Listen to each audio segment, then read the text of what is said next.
Jackson Heights. Actually, when I was growing up, I used to go with my family to the Catskill Mountains up in upstate New York. And we would go to a bungalow colony called Hochratz Bungalow Colony. I know, you all want to say it, right? Say it, Hochratz. Okay.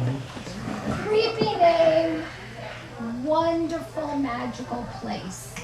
And one of the friends that I had spoken to, who I hadn't spoken to since we were about 15, reminded me how we used to go pick blueberries in the cows' pastures, and how my mom would bake these wonderful blueberry pies, and then we'd grill steaks on the charcoal grill, and how great that smelled.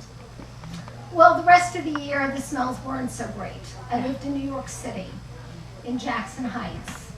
And while I was doing some of my internet work, I found out through classmates.com that my high school had a reunion. I went up last April to New York, talked to some of my classmates. We reminisced about those lovely acne-filled years. And I wondered, did anyone actually enjoy high school? Yeah. So while I was doing all this reminiscing, the idea came to me for a book. And authors are frequently asked, where do you get your ideas? And they can come from lots of different places. Some authors get them from news events or from cold crimes. Some just see an image of something and they write from that. I get my ideas from my own experiences. And those of you who were here last year and heard me talk about In Their Blood know that that book was triggered by a burglary of my own home when my husband and daughter were asleep upstairs. Well, I took that traumatic experience and I wrote what could have happened. For someone's watching, that event was, that book was triggered by something that happened many, many years ago. You know how when you're young, you think you're invulnerable. You can do these incredibly stupid things and there won't be any repercussions. And then years later you look back and you say, my God, how could I have been so stupid and so reckless? Well, this was one such experience. Many, many, many years ago, I was living down in Miami at the time, and a girlfriend said, let's take a road trip down to the Keys. So we got into her brand new Firebird.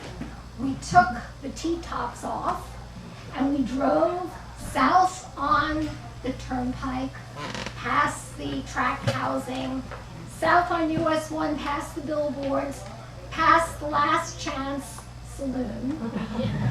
And then, when you leave Miami, it becomes, the air gets fresher, smells kind of salty, and you have this sense that anything's possible. Well, we kept driving, and we made it down to Isla Mirada around sunset. There's a bar right on the ocean with tiki huts, and you all know it, huh? And a calypso. We stopped there, we had a drink, we danced. My friend went off and came back with a couple of pink fruity drinks and two guys who introduced themselves as med students. We danced some more. They brought us another couple of pink fruity drinks. Things started getting blurry, very blurry. And I recall getting into a car and going to this monstrous house with an indoor swimming pool. And it was at about that point that I realized that the med students had drugged our drinks. Okay, I will stop the real life story there. I will tell you nothing terrible happened to me or my friend. But it could have. And that nightmare of what could have happened is what brought me to write the beginning of Someone's Watching. Now, I just want to read the first few paragraphs so you see the correlation between how reality kind of moves over into fiction.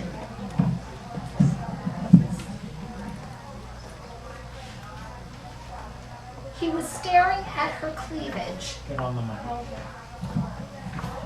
Okay, I guess I'll do this. He was staring at her cleavage, and she tried to be cool, like she did this kind of thing all the time. The spaghetti strap on her white sundress slipped off. Kate adjusted it back over her sunburned shoulder, then sipped the pink fruity drink he had bought her. The steel band in a tiki hut was playing reggae, and the night air smelled like fish and brine. "So," he said, "you girls down on spring break?" His tongue darted over the thin white line that split his upper lip into two uneven halves. His name was Coral, and the other guy was Luis. They were med students.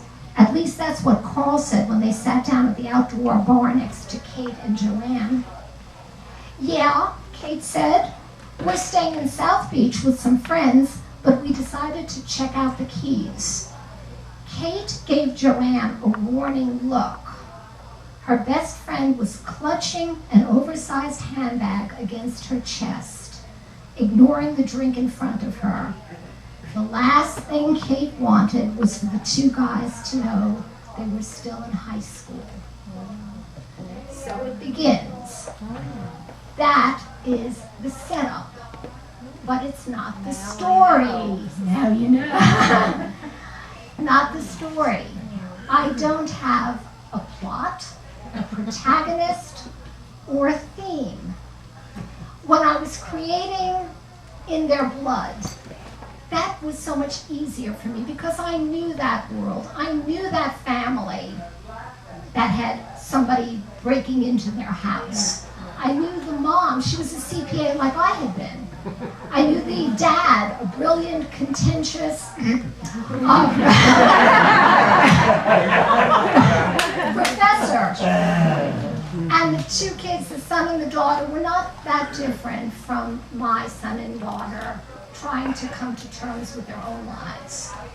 So it wasn't difficult for me, once I had killed the parents, to send Jeremy off on a journey and a quest to try to find who had killed his parents by getting on the inside of their lives.